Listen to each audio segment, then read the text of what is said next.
in our science, can you get out this science book? We've not been in this one for a while. So get in that science book and turn to page 166 and 167. It's the last chapter in our book, and the title is How the Body Works. And of course, we've learned how skin works, and now we're just going to talk a little quickly about how some of the parts of the body work together. All right, you can see on that page, there's lots of little kiddos about your age, and they're having a good time running and playing and not social distancing. Oh yeah, those were the days.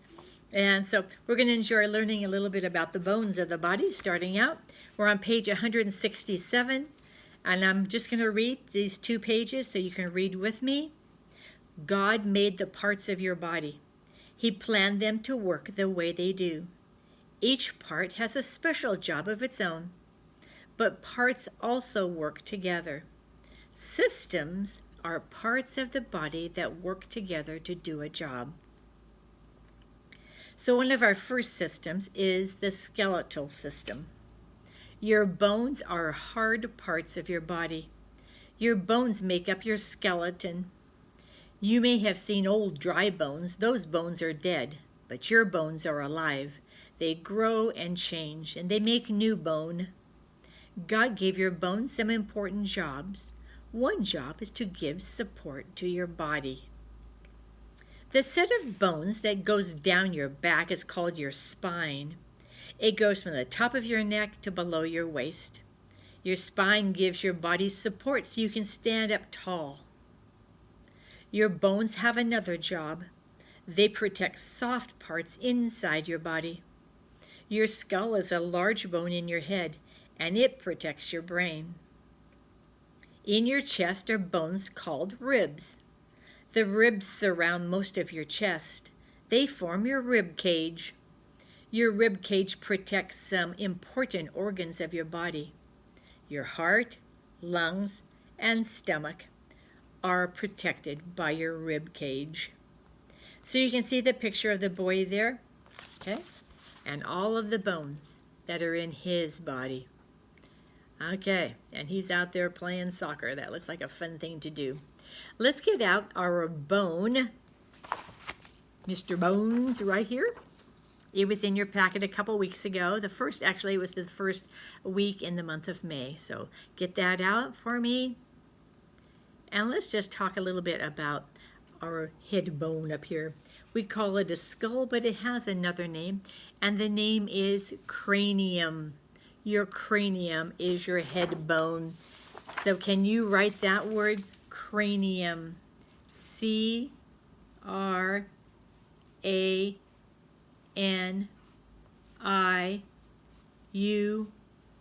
Did you get all that? Cranium. Cranium is your head bone. Your head bone it's actually several bones connected together. And I think there's 7 different pieces in your head bone. But in your cranium, it is made very thick and very strong because it protects one of the most important parts of your body. And that part is your brain.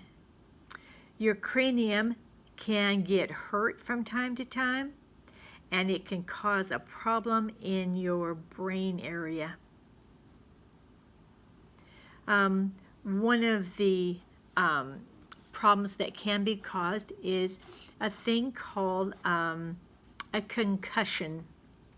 And it happens when you get hit really hard or you fall and your brain shifts. It means it moves inside your head bone. It shifts a little bit, and it's called a concussion. And sometimes with a concussion comes a swelling of your brain. Your brain, it doesn't like to be jarred around. It likes to be protected. So I know how you protect your brain. You wear a bicycle helmet. Right. Okay, so when I was a little girl, there were some people out there that had bike helmets or motorcycle helmets, but not really. No one was required to wear them. You wore them if you wanted to, but most people didn't. But the scientists and the doctors have learned over the years that a helmet can protect your nice brain inside your head.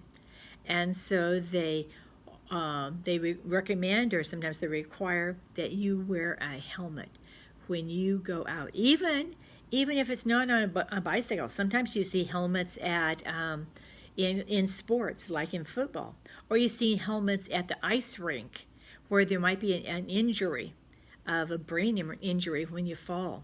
So you are you need to protect your head, because inside there's your brain, and your brain is what makes your body work. It's what makes your body go. It what supports your body. And if you have no brain activity, then you can't do anything. You can't think, and body parts start to suffer because of that. So your brain is super important. So you wear a helmet, and good for you.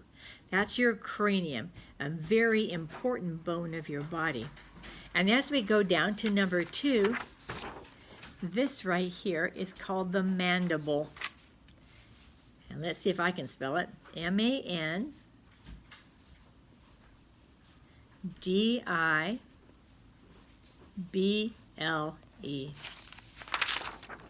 The mandible. Mandible. It's the moving part of your face. Your head doesn't move, but this part moves like that. And it needs to move, because if it doesn't move, you can't talk. Because if you'll watch me while I'm talking, my mandible is moving. And if you try to talk without moving your mandible, you'll find it's pretty much impossible. Now, yes, ventriloquism, you don't move your mandible very much, but most people are not ventriloquists. Most people move their mouths a lot. And also, it is what you have to move your mouth in order to swallow and in order to chew. So your mandible is a movable piece. Can you feel right up in here, right by your ears, right in front of your ears? Push with your fingers and then drop your mandible. Can you feel that little piece right there moving back and forth? That's where it's pinned. It's pinned together. Well, not really pinned, but that's where it's hooked together to your cranium. So your mandible is part of your cranium. And of course, inside your mandible, you have teeth. And your teeth are not bones. Your mandible is a bone. It's called your jawbone, okay? But inside your head, or inside your mandible, there are teeth, and your teeth are not bone. Isn't that an interesting thing? Your teeth are made of something completely different. But your head and your mandible, right here, make up your basic head shape, okay? Move on down to number 3. And in number 3, the word is vertebrae. VERTEBRA.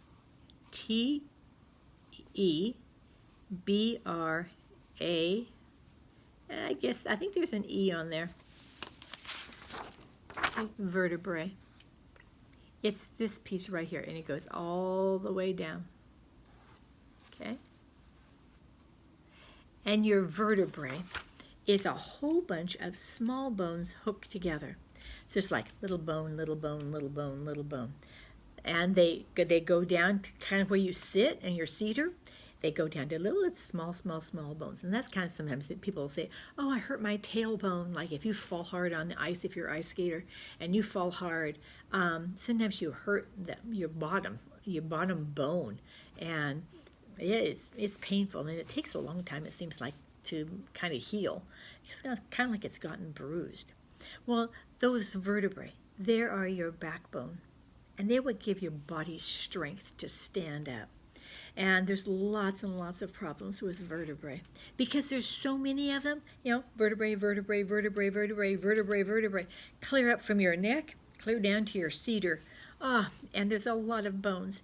And they're bendable. I mean, if the Lord Jesus had just made you one solid bone, you couldn't even bend over at all. But no.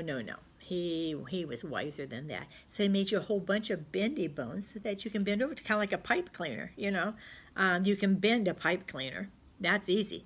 But you can't bend a knife Okay, you get a kitchen knife. It's just one knife. Okay, so he made you with a whole bunch of small bones so that you can bend back and forth. Now inside of this vertebrae, oh, I see you there. Inside that vertebrae, there is a spinal cord. And the spinal cord goes from your head to all parts of your body with all kinds of nerves involved. And that spinal cord is absolutely important to your well-being in life. There have been many a problem where someone has hurt their spinal cord because of a head injury. They've gotten hit and it snapped one of that spinal cord area right in there, and then they're paralyzed. And you know, Johnny, she was a girl that was a Christian. At least she's a Christian now. I don't know if she was then. And she got hurt in an accident, in a diving accident. There was a boy in my high school that they owned one of the resorts, Newman Lake, and he was about 16 years old, and he dived in off the dock and hit his head on the bottom, and it jammed his spinal cord, and it left him paralyzed from here down for the rest of his life. He had to be in a wheelchair. Okay, so some really sad things happened with the spinal cord. But the Lord Jesus put all of those vertebrae around so that it protects that spinal cord. And it runs up right through the vertebrae. And all the vertebrae are just crowded around it so that it keeps it very, very still. And so it doesn't get injured easily. One of the other things that in your vertebrae, in your backbone, because you've got bone and bone and bone and bone and bone all the way up, okay? In between each bone section, the Lord Jesus put a pad. It's like putting a cushion, okay? Like putting a pillow in between something, okay? So he's got a bone, and then he's got a pad, and then a bone, and then a pad, and then a bone, and then a pad. And those little pads are called discs. Now, lots of mommies and daddies, grandmas and grandpas, have problems with discs. It's like the more you bend, the more you live, you know, you're going to do a lot of things in your life, and your discs are good because you're just kids. But mommies and daddies' discs aren't as good as yours, and grandmas and grandpas aren't even as good as daddies and mommies because they've used their discs a lot. And as you use them, the disc tends to get thinner and thinner. And sometimes when there's a bone on a bone, it just is hurt. It just hurts. And sometimes chiropractors, you can go to a chiropractor and they kind of stretch you apart so that there's a little bit of space between one and the other. Or sometimes you can go to and have an operation. I don't know that they put in new discs, but they weld two together so that there's no bending there. So it's less painful. There's a lot of back problems in this world. From people that have used their backs a lot. Sometimes people have misused their backs. High school students who are trying to impress one another by lifting weights or, you know, that kind of thing have hurt their backs. And sometimes it doesn't seem like such a bad thing. And when you're in high school, every day you're 18 years old and you're strong. But sometimes those high school injuries follow you all the way through your life, and you wished you'd never done it. So take care of your body. Take care of your backbone, okay? That doesn't mean you can't lift something, but you want to take care of your body as you grow up. Because it's the only body you got. Guess what? You know, that's it. That's the only one. You don't got two or three. And body parts can't really be fixed. I mean, you can't go in and get a new jaw. You can't go in and get a new head. You can't go in and get new backbone. So take care of the one that Jesus made for you. That's all for this time. We'll talk about it later tomorrow. Bye-bye.